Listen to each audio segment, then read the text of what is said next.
करती रहती है कि कन्हैया आवेगा। उद्धव जी महाराज नंद भवन जब पहुंचे तो मधुमंगल ने जाके हल्ला किया, अरे मैया यशोदा, नंद बाबा देखो कौन आयो है, अरे जल्दी निकस के आओ, देखो कोई ऊधो ऊधो आयो है, देख लो एक बार कोई आयो मथुरा ते। यशोदा मैया अपने कक्ष से निकल करके आई और आकर के मधुमंगल पर चिल्लाने लगी, मधुमंगल तू कब सुधरेगो, इतनी जोर से काय को हल्ला कर रहा है, इतनी जोर से काय को चिल्ला रहा हो, तो पतो ना है अभी अभी राजभोग अनोसर भयो, राजभोग पाके कन्हैया सोवे चलो गयो है, अपने कक्ष में सो रहा है और तू जाके यहाँ पे हल्ला मचा रहा है, उठ जाएगो कन्हैया। इतनी बार समझाऊं तो समझ में ना आवे, ऐसी जोर जोर से चिल्लावे घर पे आके, अभी उठ जाएगो कन्हैया, फिर उठ जाएगो रोवेगो, मोह परेशान करेगो। मधुमंगल बोले, उद्धव सुन रहे हो, 5 वर्ष हो गए कन्हैया को गए, मैया को अभी भी लगता है कन्हैया यही है। मधुमंगल बोले, मैया कहां पे है कन्हैया, वो पल्ले कमरा में सो रहा है, पलना में लेटो हुए है, मुझे ले चलिए उन्हें बाकी पास ले चल, दूर से दिखाते उठाऊंगा ना मैया। यशोदा मैया बोली, हल्ला मत करियो, चल मैं ले चल रही हूं। और यशोदा मैया धीमे धीमे खंभ पकड़ के चलती है, आंखों से अब दिखता नहीं है, नेत्रों की ज्योति कमजोर हो गई है।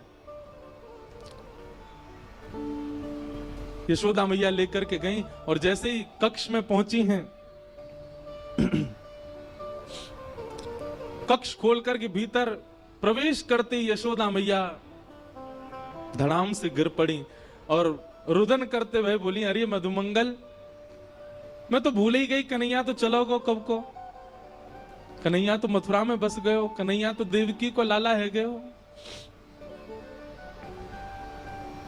मधुमंगल जाकर के यशोदा मैया को हृदय से लगावे, बोले मैया तू चिंता मत कर, आ जाएगो लाला, परसों की कह के गए हो ना, तू बस रोज परसों को चिंतन करे कर, अभी तो आज है, कल और है, परसों आवेगो, तू चिंता मत कर।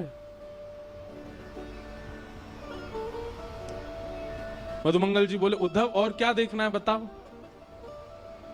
उद्धव जी महाराज स्तब्ध होकर के सब स्थिति देख रहे हैं। उद्धव जी मन में सोच रहे हैं, मैंने विरह देखा है, मैंने व्याकुलता देखी है, पर इतना इतना विषम विरह मैंने नहीं देखा, इतना कठिन व्याकुलता मैंने नहीं देखी कहीं भी।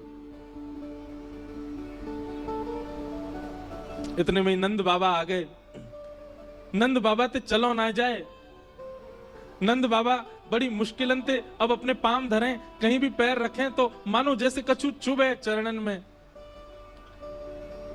मधुमंगल बोलो, उद्धव देख, जे नंद बाबा हैं कन्हैया के पिताजी, और इनकी चाल देख करके तू यूं मत सोचियो कि जे चल ना पारे पावन में कोई दिक्कत है, ऐसी बात ना है। तो बोले, जाद नाते कन्हैया ब्रज छोड़ के गयो, इनने पादुका नहीं पहनी चरणन में, बिना पादुका पहने गैया चरावे जामे, बिना पादुका पहने खेतन में जामे, बिना पादुका पहने गिरिराज जी चले जाएं, वही से इनके चरणन की सबरी बेरी फट गई है। संकल्प ले रखो है, जादना कन्हैया आवेगो वही दिना पादुका पहनूंगो।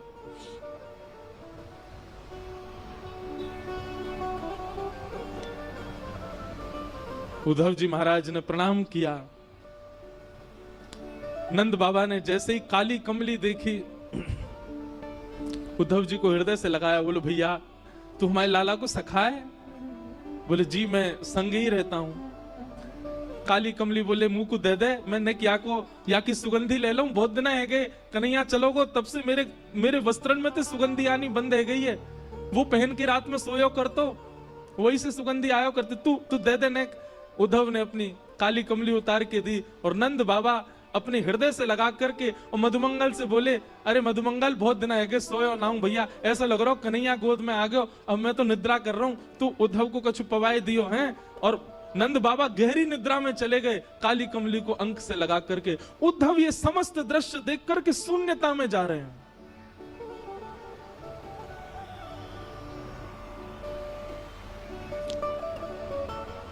मधुमंगल बोले चल उद्धव तो को गोपीन से मिला के लाऊं। नंद भवन के पीछे विहंगम वन में समस्त गोपियां बैठी हैं और एक वृक्ष के नीचे उद्धव जी जाकर के खड़े हो गए। गोपियां आपस में चर्चा कर रही हैं। चारों ओर लाखों गोपियां और मध्य में एक शिला के ऊपर तप्त कांचन गौरांगी श्री किशोरी जी बैठी, हमारी लाडली जी बैठी। उद्धव जी खड़े खड़े सबकी बात सुन रहे हैं। तभी एक गोपी कहती है, कल तो कन्हैया ने मेरे संग बहुत ही बुरा किया। बाकी सब गोपियां बोली, कहा कियो? बोले अरे मैं जमुना जल भर करके अपने घर के काजे जा रही और जिन नंद को छोरा माने ना है, जन कहां ते आयो और कहां ते कंकड़ लेकर के ऐसी मेरी मटकी में मारो, पूरी मटकी फूट गई, भीज गई मैं तो। और जैसे ही मैं भीजी पीछे पीछे भाजी। मैंने की लाला तू ऐसो उधम काय को करा करे? तुम तो बोलो अरे गोपी तू बहुत दिनांते नहाई नहाए तो मैं ते दुर्गंध आवे, तो मैंने तो आज नवाए दई। मैंने की रुक जा दारी के तो जमुना जी में फेंकूंगी मैं। पीछे पीछे भाजी, सब गोपियां कह रही फिर कावे हो फिर कावे हो।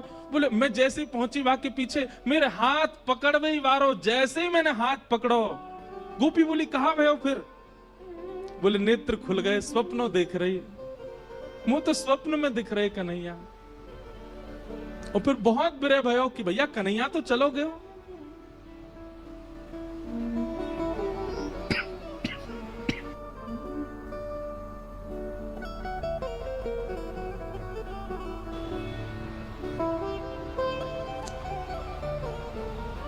कोई गोपी कोई भाव कहती है, कोई गोपी कोई भाव कहती है।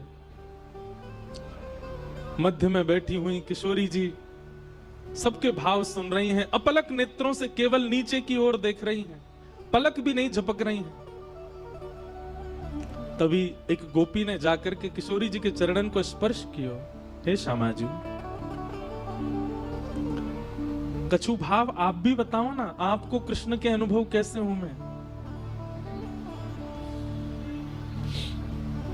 किशोरी जी कह रही हैं, तुम सब गोपी कितनी भाग्यशाली हो, क्योंकि तुम सबन को निद्रा में, तुम सबन को स्वप्न में श्री कृष्ण दिखते तो हैं।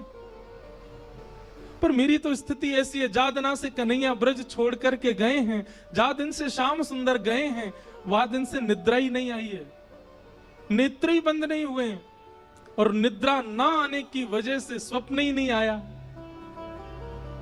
कैसे बताऊं तुमको कि मैंने क्या देखा? तुम भाग्यशाली हो कि तुम सो जाती हो रात को, पर मुझे तो नींद ही ना आवे।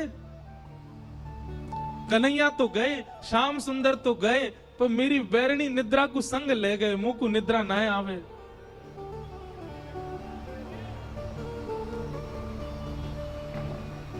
सब सखियां बैठ करके चर्चा कर रही हैं, रुदन कर रही हैं। और रुदन भी कैसा बंधुओं, स्वर नहीं है किसी के रुदन में, शब्द नहीं है किसी के रुदन में, केवल रुदन है। नेत्र मानो अश्रु से भरे ही रहते हैं, बिना अश्रुओं के नेत्र किसी ब्रजवासी के हैं ही नहीं। वो सामान्य चर्चा भी करते हैं, चलते फिरते भी अश्रु निकलते ही रहते हैं।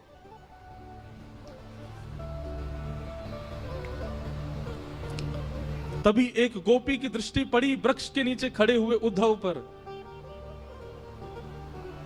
और उद्धव को देखा तो इतना ज्यादा गौर नहीं दिया, लेकिन उद्धव के सिर पर विराजमान मुकुट के ऊपर जब मोर पिच्छ को देखा,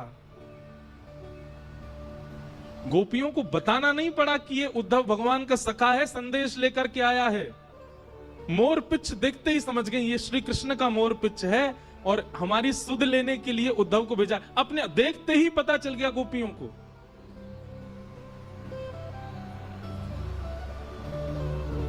और तभी एक भौरा उड़ता हुआ वहां आया, और उस भौरे के वर्ण को देख करके, भौरे के स्वरूप को देख करके श्री किशोरी जी ने भागवत में केवल एक गीत गाया है, जिसका नाम है भ्रमर गीत। मधुपक तब बंधो मास्पृशांग्रिम सपत्न्या कुछ विलुलित माला कुंकुम मश्मश्रुभिर्नः बहतु मधुपतिस्तन्मानिनीनां प्रसादम् यदु सदसि विरम्यं यस्य दूतस्त्वमिदृक्।